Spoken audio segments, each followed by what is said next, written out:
Bonjour, nous sommes le 14 octobre 2025 et je vous propose un nouveau bulletin d'information en Ukraine.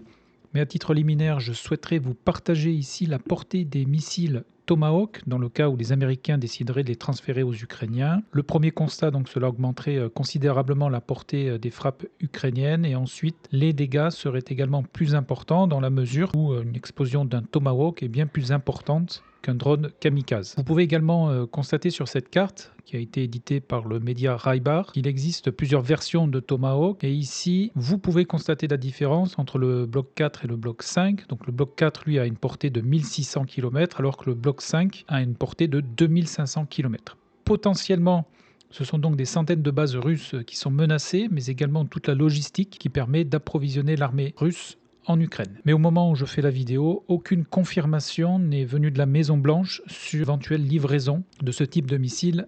Ensuite, il y a eu d'importants bombardements sur l'Ukraine dans la nuit du 9 au 10 octobre. Une partie de la ville de Kiev a été privée d'électricité après ces frappes et une dizaine de centrales électriques ont été touchées en Ukraine. En plus des infrastructures énergétiques, les Russes ont récemment visé et frappé plusieurs infrastructures ferroviaires en Ukraine et ces cibles ont été atteintes principalement avec des drones Guéran. Les régions nord, sud et est en Ukraine ont été les plus touchées, donc à savoir Kiev, Tcherniv, Soumy et Odessa. Mais à ce stade, il est encore prématuré de parler d'un effondrement total du réseau ferroviaire dans ces régions, malgré ces dégâts enregistrés. Et enfin, avant de nous rendre sur la ligne de front, nous allons faire un détour sur le nord de la région de Tcherniv, où un autre train a été touché le 8 octobre, de nouveau par un Guéran, ici exactement. Donc le train était statique. Donc il a été touché par un Guéran dans la commune de Snovsk. Direction à présent la ligne de front avec le secteur donc de Soumy, secteur qui est maintenant depuis plusieurs semaines statique. Néanmoins ici quelques géolocalisations ont été réalisées sur la ligne du front. Au nord de la commune de Stepnier, ici, c'est une position ukrainienne qui a été bombardée juste sur la frontière entre la Russie et l'Ukraine, dans cette bande forestière. On note un léger gain de terrain ici en faveur des Ukrainiens au nord-est du village de Andriivka, puisque des éléments de leur infanterie ont été bombardés sur la partie ouest du village de Oleksivka, donc il se trouve ici, toujours en grande partie sous contrôle russe, mais apparemment ici les Ukrainiens semblent maintenant venir contester le contrôle de ce village. C'est tout pour la ligne de front et en termes de géolocalisation de matériel, ici nous avons deux canons automoteurs ukrainiens qui ont un a été détruit ici le 1er octobre, détruit par un drone kamikaze et une semaine plus tard ici le 8 octobre, c'est un autre Gvozdika mais cette fois-ci qui a été endommagé et abandonné. Donc voilà pour cette partie donc du front de Soumy, direction directement sur Kharkov, ici aucune modification des zones de contrôle. À noter qu'un bombardement ici a eu lieu par les forces aérospatiales russes le 9 octobre sur la partie sud de la ville de Vovchansk. On se dirige maintenant sur le front de Louhansk. Sur la partie nord ici, une géolocalisation a permis ici de localiser donc une position russe bombardée dans la commune de Kamianka, sur la partie ouest exactement. Donc ici j'ai réduit la zone de contrôle ukrainienne qui s'étendait jusque dans le centre de Kamianka précédemment. Sur Kupiansk, ici, pas de modification des zones de contrôle, mais on note une avancée de l'infanterie russe donc sur la partie nord de la ville, puisqu'ici, deux de leurs positions ont été bombardées ici dans la même journée du 8 octobre. Ensuite, j'ai également lu des rapports écrits sur le fait que l'infanterie ukrainienne serait sur le point donc d'évacuer le nord de Kupiansk pour battre en retraite sur la partie sud, mais n'ayant pas eu encore de confirmation visuelle sur ces informations, je n'ai pas encore modifié la carte. Et ici, on note un bombardement des forces aérospatiales russes, donc dans cette partie boisée ici, avec une FAB 3000. Et sur la partie sud de la ville de Kupiansk, ici exactement, c'est un Senator, ou plus précisément la carcasse d'un Senator qui a été filmé le 7 octobre. Et un petit peu plus au sud ici, le lendemain, c'est un Novator, cette fois-ci, qui a été endommagé et abandonné. Donc voilà pour cette partie du front de Kupiansk, pas d'autres informations. Ensuite, sur la commune de Zarizovie, ici, qui était précédemment sous contrôle ukrainien, une position russe a été bombardée dans la partie centrale de la localité, ce qui a eu pour effet ici donc d'étendre la zone grise en défaveur de la zone contrôlée précédemment par l'armée ukrainienne. Nous nous dirigeons maintenant sur la partie sud du front de Louhansk, puisqu'il n'y a pas eu d'autres informations jusque-là. Le village de Ridkodoub, à mon niveau, reste en majeure partie ici sous contrôle des Ukrainiens. Une de leurs positions a été bombardée dans ce même village hier dans la journée. Toujours dans ce secteur, nous avons ici un BMP-2 russe qui a été détruit par un drone kamikaze le 9 octobre et pas d'autres informations sur cette partie du front. Ensuite, on note un léger gain de terrain ici en faveur des Russes au nord-est de la ville de Yampil. La ville de Yampil qui fait maintenant l'objet d'une troisième bataille, puisque donc rappelez-vous, cette ville avait déjà fait l'objet de 2 batailles, puisque le 28 avril 2022, elle était sous contrôle russe. Les Ukrainiens avaient contre-attaqué au mois de septembre de la même année et repris le contrôle de la ville. Et maintenant, depuis le 29 septembre, c'est le début de la troisième bataille de Yampil avec des combats sur la partie est de la ville. Ici, donc dans la journée et dans un ordre chronologique, le 8 et le 9 octobre, ce sont 2 positions russes qui ont été bombardées sur la partie est de la ville. Et le 10 octobre, ici, des combats ont eu lieu sur la partie est toujours de la ville, dans cette rue exactement. Combat qui a tourné en faveur des Ukrainiens et au cours duquel un soldat russe a été fait prisonnier. Donc les combats sont en cours sur la partie est de la ville de Yampil, qui est à nouveau disputé. Direction le front de Siversk, là également l'infanterie russe continue d'avancer et de continuer d'exercer une pression sur les positions ukrainiennes. De nouveau, ici dans la même journée du 8 octobre, ce sont 3 positions russes qui ont été bombardées dans ce secteur. Et la veille ici, nous avons également une position ukrainienne qui a été bombardée ici dans cette bande forestière. Donc secteur ici où des combats ont lieu actuellement et où les Russes ne relâchent pas la pression. Et au nord de Siversk, ici, nous avons une autre position ukrainienne ici qui a été bombardée hier dans la journée. On se déplace vers le sud, toujours sur ce front de Siversk. Ici, nous avons une position russe qui a été bombardée le 7 octobre dans la zone grise, sur le village de Vimka. Alors, dans un ordre chronologique, tout d'abord ici, le 7 octobre, l'infanterie russe a mené une attaque dans ce secteur, attaque au cours de laquelle elle a détruit ici un abri souterrain dans lequel étaient installés des soldats ukrainiens et 3 jours plus tard et à proximité ici donc le 10 octobre c'est une position ukrainienne qui a été bombardée. Donc secteur disputé ici à l'ouest de Vimka où les combats donc sont en cours. Sur la partie sud ici on note une sécurisation du terrain en faveur des Russes donc au nord de Vesele. Et ensuite, sur la partie ouest, je n'ai plus de géolocalisation depuis le village de Fedorivka, ni sur Kuzminivka. Donc à mon niveau, ces 2 secteurs restent dans la zone grise. Donc dans l'attente de confirmation visuelle et géolocalisée de qui contrôle ces 2 localités. Direction Chassifiar. Sur Chassifiar, ici, nous avons un MTLB russe qui a été détruit le 6 octobre par un drone kamikaze, donc au nord-est de la ville. Mais cela ici n'a pas entraîné de modification des zones de contrôle. Dans le village de Stupochki, ici, l'infanterie russe a été attaquée par des drones kamikazes le 7 octobre. Donc cette partie ici, au nord-est de ce village, reste sous contrôle de ces derniers. Et nous arrivons maintenant sur le front de Kostantinivka. Donc cette ville ici, ville stratégique, qui constitue un hub de la logistique ukrainienne et qui est donc ici le prochain objectif des Russes. Donc je vais dézoomer pour bien vous montrer où on se situe. Nous avons la ville de Donetsk qui se trouve ici. Kostantinivka qui est ici et Pokrovsk qui est ici. Alors, on se dirige vers Kostantinivka. Ici, où les Russes ont enregistré donc des gains de terrain au sud-est de cette ville. Donc ici, là, sur ces 3 secteurs. Sur le village de Predetchtinie, ici, une position de l'armée russe a été bombardée le 8 octobre. Et ensuite, un petit peu plus au sud, ici, entre les 7 et 10 octobre, c'est l'infanterie russe qui est passée à l'attaque ici, donc sur le village de Plechivka, où on note ici plusieurs fantassins russes attaqués par des drones kamikazes, mais également plusieurs de leurs positions ici bombardées, ici et également dans le village de Nelipivka. Donc ce secteur ici est passé dans la zone grise, il était précédemment sous contrôle de l'armée ukrainienne, et ce qui a permis aussi aux Russes de sécuriser cette partie du terrain. Un petit peu plus au sud ici, là également, une position russe a été attaquée par des drones kamikazes le 9 octobre. Et ici, sur la partie sud et dans les zones grises, nous avons l'infanterie russe qui a été attaquée par des drones kamikazes le 9 octobre, et ici, c'est une position ukrainienne qui a été bombardée le 13 octobre, ce qui a eu pour effet ici d'étendre la zone grise en défaveur de la zone précédemment sous contrôle des Russes, donc qui contrôlaient le secteur jusqu'au pont ici. Donc voilà pour le secteur donc de Kostantinivka. Ici, là également, des forces aérospatiales continuent leur bombardement sur la ville,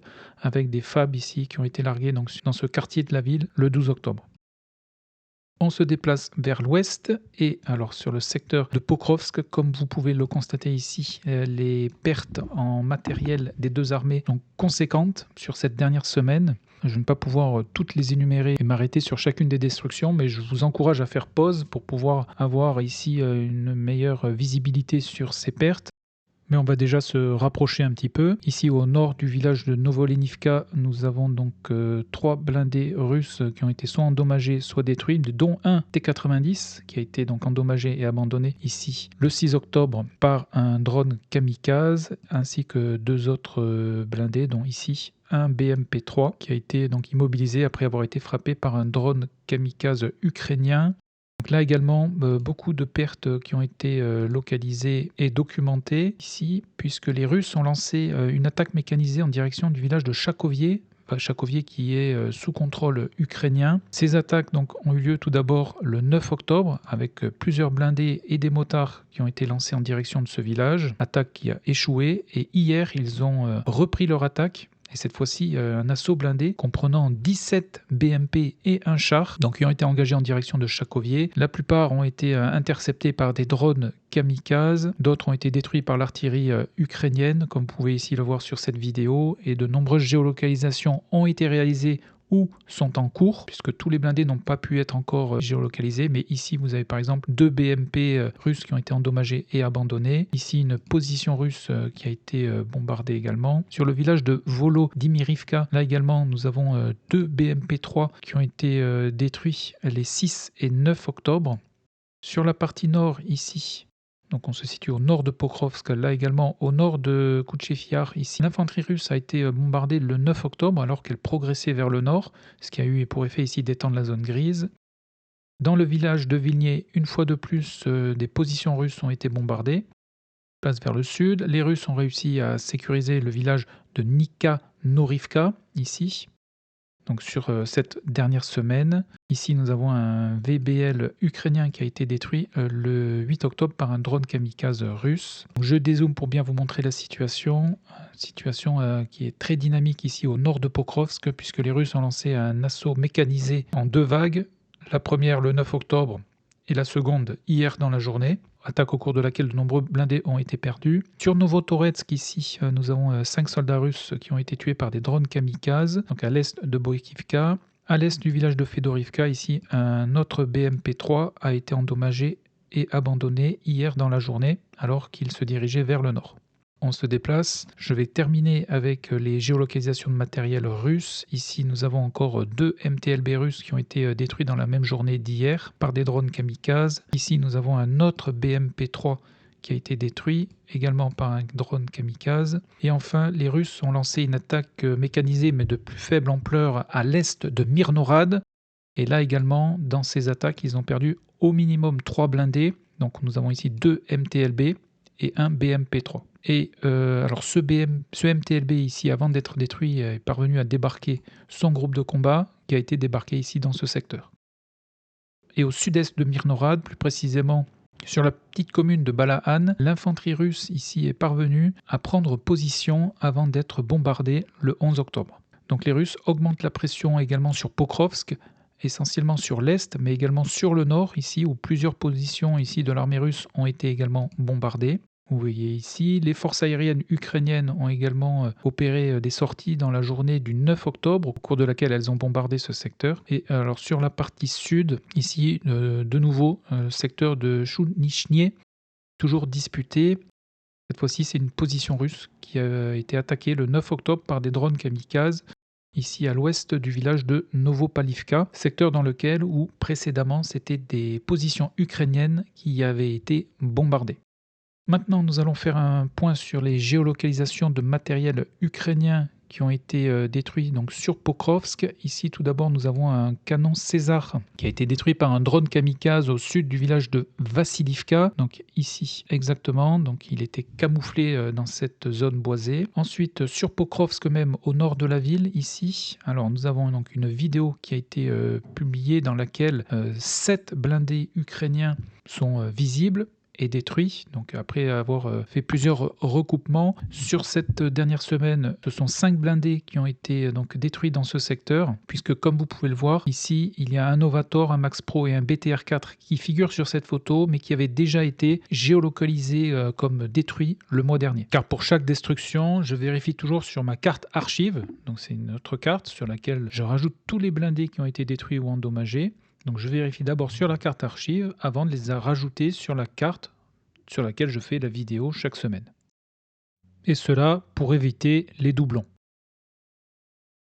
Et à proximité ici, nous avons un Viking qui a été détruit ici le 7 octobre. Ensuite, on se dirige vers le nord, ici à l'ouest de la commune de Rodinskié, donc au cours de laquelle une vidéo a été publiée le 2 octobre, dans laquelle, ici, sur cet axe, on peut voir plusieurs matériels ukrainiens détruits, donc essentiellement des véhicules blindés légers, ainsi que 2 M113, qui n'avaient pas encore été géolocalisés auparavant. Donc voilà pour ce secteur de Pokrovsk où de nombreuses géolocalisations de matériel détruit ont été réalisées. Les Russes donc lancent actuellement une attaque sur le nord, plus précisément sur le village de Chakovier, où plus d'une vingtaine de blindés ont été engagés ces derniers jours. À l'ouest de Pokrovsk, donc dans le village de Oudachnie, que l'on peut maintenant affirmer comme étant sous contrôle russe, puisque une de leurs positions a été bombardée dans ce secteur qui était précédemment dans la zone grise, donc le 11 octobre, ce qui permet donc d'affirmer que le village de Oudachnie est maintenant sous contrôle russe, et ces derniers ne se sont pas arrêtés là puisqu'ils ont envoyé d'autres éléments d'infanterie ici plus au nord, ici dans la journée du 8 octobre, donc sur ce qui paraît être ici une usine dans laquelle une position de l'armée russe a été attaquée par des drones kamikazes ukrainiens. Direction le front de Dnipro. Alors dans le village de Mouravka, ici, une position ukrainienne a été bombardée le 6 octobre. L'infanterie russe ici a progressé le long de cette bande forestière que vous voyez ici, au cours de laquelle elle a été bombardée hier dans la journée. Alors quelle est la différence entre infanterie russe bombardée et position russe bombardée? Lorsque j'écris infanterie russe bombardée, c'est lorsque des fantassins progressent et sont bombardés en même temps. Et lorsqu'il y a une position russe qui est ici bombardée, cela veut dire que des fantassins russes ont tout simplement pris position, que ce soit dans une tranchée, dans une habitation, et ont ensuite été bombardés. Donc voilà la petite différence.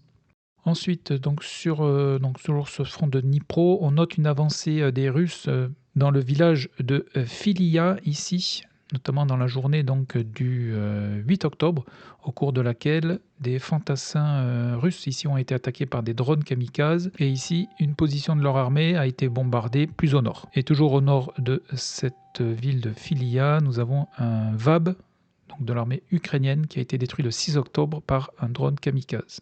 À l'ouest de Zeleny-Aï, qui est toujours sous contrôle russe, ici c'est l'infanterie russe qui a été attaquée dans ce secteur par des drones kamikazes ukrainiens le 7 octobre. Pas d'autres modifications. Alors ici sur le village de Chichnevier qui était précédemment sous contrôle ukrainien, de sources ukrainiennes, ce village est repassé dans la zone grise, donc il est actuellement disputé. Et toujours de sources ukrainiennes, les Russes ont sécurisé les abords est et nord de ce village, donc qui reste disputé, tout comme le village de Novoselivka. Ici, dans ce secteur, plusieurs géolocalisations. Ici, nous avons un char ukrainien qui a été détruit le 9 octobre par une charge explosive lancée depuis un drone. Et ici, un petit peu plus au sud, un BMP ukrainien a été détruit le 7 octobre par un drone kamikaze. Et ici, un autre char ukrainien a été détruit hier dans la journée par un drone kamikaze. Ensuite, ici dans le secteur entre Verbovier et Stepovier, on note des sécurisations de terrain au profit des Russes, mais surtout, on note une présence dans le village de Oleksivka, donc qui est ce tout petit village ici, dans lequel plusieurs positions russes ont été bombardées entre les 8 et 10 octobre. Comme vous pouvez le voir ici. Et une vidéo a également été publiée dans la journée du 9 octobre dans laquelle on peut voir un char ukrainien progresser donc le long de cet axe ici et ensuite faire feu sur ces bâtiments dans lesquels se trouvent des soldats russes. Donc le village de Oleksivka est actuellement disputé et à l'ouest de celui-ci, ici, les Ukrainiens ont perdu un char, il pourrait s'agir d'un T-64 ou d'un T-80, donc qui a été détruit donc, le 8 octobre par un drone kamikaze russe. Donc voilà, sur cette partie du front, maintenant on se dirige vers le sud du front de Dnipro. Ici, nous avons un char russe qui a été détruit le 6 octobre. Sur la ligne de front même, ici dans le village de Novo-Riorivka. Ce sont des drapeaux russes qui ont été hissés le 8 octobre. Donc dans ce même village, et une vidéo a également été publiée depuis ce même village où l'on peut voir 3 soldats ukrainiens être tués par des tirs d'armes légères ainsi que par un drone. Dans cette vidéo, on peut également voir un soldat russe tout d'abord se rapprocher de cette maison ici, lancer une grenade et ensuite se replier. Et dans la suite de cette vidéo, on voit donc 3 soldats ukrainiens sortir de cette maison, aller ici à travers champs et ensuite être pris à partie donc par un tir d'armes légères, certainement par ce même soldat russe qui était dans ce secteur. Et donc 3 drapeaux russes ici ont été hissés ici, donc le 8 octobre, et cette partie du terrain, donc entre le village de Novo-Riorivka et le village de Novo-Vassilivskié ici, donc cette partie du terrain est passée sous contrôle des Russes. Et donc dans ce même village de Novo-Vassilivskié ici, 2 drapeaux ont été hissés dans ce village le 7 octobre. Mais depuis, je n'ai pas eu d'autres géolocalisations depuis ce secteur. Et nous allons terminer donc sur cette partie du front de Dnipro avec la plus importante avancée russe sur cette dernière semaine, puisque ici, ce n'est pas moins de 20 km² qui ont été sécurisés par ces derniers, donc 16 ici, mais également sur le village de Malinivka, village qui est maintenant entièrement sous contrôle des Russes, et ce depuis le 11 octobre. Alors si on zoome un petit peu ici, donc le village de Okhotnitchie ici est en grande partie sous contrôle des Russes, et sur Poltavka, ici les Russes se sont donc rapprochés de cette localité qui est actuellement donc disputée. Et ici donc dans un ordre chronologique, tout d'abord ici ces 2 positions ukrainiennes qui ont été bombardées dans ce même village le 9 octobre, et le lendemain ici c'est une position russe qui a également été bombardée. Donc voilà pour cette partie donc du front donc de Dnipro, et nous allons terminer avec Zaporizhzhia. Ici un TOS 1 russe a été détruit le 8 octobre alors qu'il progressait sur cet axe. Il a été détruit par des charges explosives lancées depuis un drone. Et sur la vidéo, on peut également voir les 3 servants donc du blindé sortir de ce dernier avant sa destruction. Et sur la partie ouest du front de Zaporizhzhia, on note une attaque des Ukrainiens dans le village de Mali-Sherbaki, dans lequel ils ont hissé leur drapeau sur la partie nord de ce village, et ce qui a eu pour effet ici donc de passer cette partie du terrain donc sous contrôle des Ukrainiens, donc les abords nord du village de Mali-Sherbaki. Et ici, là, j'ai diminué la zone sous contrôle russe pour étendre la zone grise, ici donc en défaveur des Russes. Et enfin, sur la partie ouest du front de Zaporizhzhia, un drapeau russe ici a été hissé le 10 octobre. Et ici, dans ce quartier d'immeubles de grande hauteur, ici, une position russe a été bombardée le 11 octobre, ce qui a eu pour effet de passer cette partie du terrain sous contrôle des Russes. Et en termes de géolocalisation, nous avons ici un Max Pro qui a été détruit le 2 octobre par un drone kamikaze russe. Donc voilà pour les informations essentielles le long de la ligne de front. Et nous allons donc terminer cette vidéo avec la Crimée. Dans la nuit du 12 au 13 octobre, les forces armées ukrainiennes ont mené une série de frappes donc, sur les installations énergétiques de la péninsule. L'attaque a été menée par des drones, provoquant d'importantes destructions et des pannes d'électricité. Au niveau de la localisation des frappes, donc on a toujours ce dépôt pétrolier sur la commune de Féodossia, dans le nord-est de la Crimée, où une dizaine de réservoirs ont été touchés depuis le 6 octobre. Dans la commune de Kaffa également, une sous-station a été touchée, ainsi que sur Simferopol, où là également une autre sous-station électrique a été touchée. Et enfin, sur la commune de Saki, c'est la centrale thermique donc, de la ville qui a été touchée par des missiles Neptune. Les Russes ont annoncé avoir abattu 119 drones, mais à juger par les dégâts, plusieurs de ces drones sont passés entre les mailles du filet et ont atteint leurs objectifs. Voilà, et bien écoutez, une nouvelle fois, je vous remercie et je vous donne rendez-vous dans une prochaine vidéo. Merci, à bientôt.